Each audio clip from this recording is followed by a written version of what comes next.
नमस्कार। फ्रांस का इतना विशाल, इतना महाकाव्यात्मक इतिहास और उसे सिर्फ कुछ मिनटों में समेटना, ये एक बहुत बड़ा चैलेंज है ना? लेकिन आज हम यही करने वाले हैं। तो चलिए, बिना देर किए सीधे शुरू करते हैं। 5 गणतंत्र, 2 साम्राज्य और एक ऐसी क्रांति जिसने दुनिया ही बदल दी। सच कहूं तो फ्रांस की कहानी का सार यही है, लगातार बदलाव की एक कहानी। ये एक बहुत ही नाटकीय सफर है जो हमें फ्रांस के उन बदलावों से रूबरू कराएगा जिन्होंने सिर्फ देश को ही नहीं बल्कि पूरी दुनिया को एक नया आकार दिया। तो चलिए कहानी की शुरुआत करते हैं गॉल्स से एक राज्य तक। हमारी कहानी शुरू होती है बहुत पहले, प्राचीन काल में, जब इस इलाके में गॉल्स नाम की सेल्टिक जनजातियां रहा करती थीं। कह सकते हैं कि फ्रांस की नींव यहीं से पड़नी शुरू हुई। तो चलिए, इस शुरुआती दौर को फटाफट देखते हैं। लगभग 1500 साल का इतिहास कुछ ही पलों में। सबसे पहले रोमन आते हैं, जूलियस सीजर गॉल पर कब्जा करते हैं और इसी मिलाप से एक गैलो रोमन संस्कृति बनती है।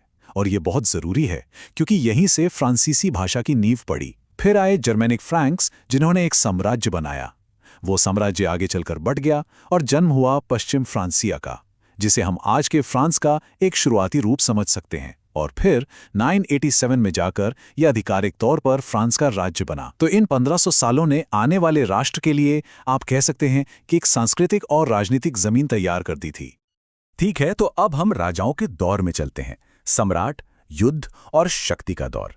ये वो समय था जब राजशाही ने धीरे धीरे सारी ताकत अपने हाथों में लेनी शुरू की और फ्रांस को यूरोप की एक महाशक्ति बना दिया। तो ये सब हुआ कैसे? देखिए, 1328 में हाउस ऑफ वेलोइस गद्दी पर बैठता है। फिर आता है इंग्लैंड के खिलाफ 100 साल का लंबा युद्ध। इसमें मिली जीत बहुत बड़ी थी। इसने फ्रांसीसी राष्ट्रवाद को आप कह सकते हैं कि बहुत मजबूत किया। लगभग उसी समय फ्रांस ने अपना औपनिवेशिक साम्राज्य भी बनाना शुरू कर दिया, अमेरिका में, कैरिबियन में, भारत में। लेकिन सब कुछ ठीक नहीं था। देश के अंदर ही कैथोलिक और प्रोटेस्टेंट के बीच धर्म युद्ध भी हुए जिसने देश को बांट दिया था। तो इन सभी घटनाओं ने मिलकर फ्रांसीसी राज्य को गढ़ा। मैं ही राज्य हूं, ये शब्द लुई 14वें के कहे जाते हैं, जिन्हें सूर्य राजा यानी सन किंग के नाम से भी जाना जाता है। और सच में उनके राज में फ्रांस अपनी ताकत और प्रभाव के शिखर पर पहुंच गया था। वो निरंकुश राजशाही का प्रतीक थे। लेकिन इन सब का एक दूसरा पहलू भी था। 7 साल की युद्ध जैसे बहुत महंगे युद्धों ने शाही खजाने को खाली कर दिया और राज्य की आर्थिक हालत कह सकते हैं कि बहुत डामाडोल हो गई थी। और यही डामाडोल आर्थिक हालत फ्रांसीसी इतिहास की शायद सबसे महत्वपूर्ण घटना की जमीन तैयार करती है, पुरानी व्यवस्था का पतन यानी क्रांति का दौर। तो सवाल ये उठता है कि फ्रांसीसी क्रांति आखिर हुई क्यों? ये एक बहुत बड़ा सवाल है ना? लेकिन अगर इसकी जड़ में जाएं तो असल में राजशाही का जो वित्तीय संकट था, उसी ने एक बहुत बड़े सामाजिक उथल-पुथल को जन्म दिया जो आखिरकार क्रांति में बदल गया। और चीजें बहुत तेजी से बदलीं। देखिए, सबसे पहले तो राज्य दिवालिया होने की कगार पर था। तो 1789 में एक बैठक बुलाई गई जिसे एस्टेट्स जनरल कहते हैं। इसी को क्रांति की शुरुआत माना जाता है। इसके बाद क्रांतिकारी सरकार अपना मशहूर दस्तावेज अधिकारों की घोषणा जारी करती है और कुछ ही साल बाद 1792 तक राजशाही को खत्म कर दिया जाता है और पहले गणराज्य की स्थापना हो जाती है। मतलब घटनाओं का एक ऐसा सिलसिला चला जिसने फ्रांस को हमेशा हमेशा के लिए बदल कर रख दिया। और इसी उथल-पुथल और अराजकता के बीच से एक नाम उभर कर सामने आता है, नेपोलियन बोनापार्ट। वो एक जनरल से पहले फर्स्ट काउंसिल और फिर 1804 में खुद को फ्रांसीसियों का सम्राट घोषित कर देते हैं। और यहीं से शुरू होते हैं नेपोलियन के युद्ध, जिन्होंने पूरे यूरोप का नक्शा ही बदल डाला। हाँ, तो 19वीं सदी का फ्रांस थोड़ा कंफ्यूजिंग हो सकता है क्योंकि यहाँ 2 साम्राज्य थे। पहला था नेपोलियन प्रथम का, जिसका पूरा जोर था सैन्य विस्तार और पूरे महाद्वीप पर अपना दबदबा कायम करने पर। इसका अंत हुआ वाटरलू की मशहूर हार के साथ। फिर काफी बाद में उनके भतीजे नेपोलियन तृतीय का दूसरा साम्राज्य आया। इसका फोकस आधुनिकीकरण पर ज्यादा था, लेकिन अपने चाचा की ही तरह उनका साम्राज्य भी एक युद्ध में हार के बाद खत्म हो गया। तो 2 साम्राज्य, 2 नेपोलियन और दोनों का अंत हार के साथ हुआ। चलिए अब थोड़ा और आगे बढ़ते हैं, 19वीं सदी के आखिर और 20वीं सदी की शुरुआत में। ये गणराज्यों और वैश्विक संघर्षों का दौर था। एक ऐसा समय जिसे एक नए गणराज्य, विशाल औपनिवेशिक विस्तार और 2 विनाशकारी विश्व युद्धों ने परिभाषित किया। दूसरे साम्राज्य के पतन के बाद स्थापित होता है तीसरा गणराज्य, और ये गणराज्य 70 सालों तक चला। इस दौरान फ्रांस का औपनिवेशिक साम्राज्य बहुत तेजी से फैला। हम बात कर रहे हैं फ्रेंच इंडो चाइना, मेडागास्कर और पश्चिम अफ्रीका के बड़े बड़े हिस्सों की। ये दुनिया का दूसरा सबसे बड़ा औपनिवेशिक साम्राज्य बन गया था।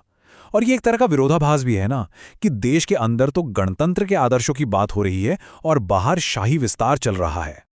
34 लाख 3.4 मिलियन। जरा इस आंकड़े के बारे में सोचिए। ये प्रथम विश्व युद्ध के दौरान मारे गए फ्रांसीसियों की संख्या है। फ्रांस मित्रराष्ट्रों के साथ विजयी पक्ष में जरूर था, लेकिन इसकी जो मानवीय कीमत चुकानी पड़ी वो बहुत बहुत ज्यादा थी। और फिर आता है द्वितीय विश्व युद्ध, फ्रांस के लिए एक और दर्दनाक अध्याय। 1939 में फ्रांस जर्मनी के खिलाफ युद्ध की घोषणा करता है, लेकिन 1940 तक पेरिस का पतन हो जाता है। ये एक बहुत तेज और चौंकाने वाली हार थी। देश दो हिस्सों में बंट जाता है, एक हिस्सा सीधे जर्मन कब्जे में और दूसरा एक सहयोगी वीची शासन के अधीन। लेकिन उम्मीद अभी बाकी थी। जनरल डी गॉल लंदन में एक निर्वासित सरकार बनाते हैं और देश के अंदर फ्रांसीसी प्रतिरोध आंदोलन लड़ता रहता है। और इसी संघर्ष का नतीजा था 1944 में पेरिस की आज़ादी। तो दो विनाशकारी युद्धों के बाद अब हम आधुनिक युग में आते हैं। ये दौर है पुनर्निर्माण का, नए सिरे से खुद को गढ़ने का, औपनिवेशिक साम्राज्य के अंत का और उस फ्रांस के गठन का जिसे हम आज जानते हैं।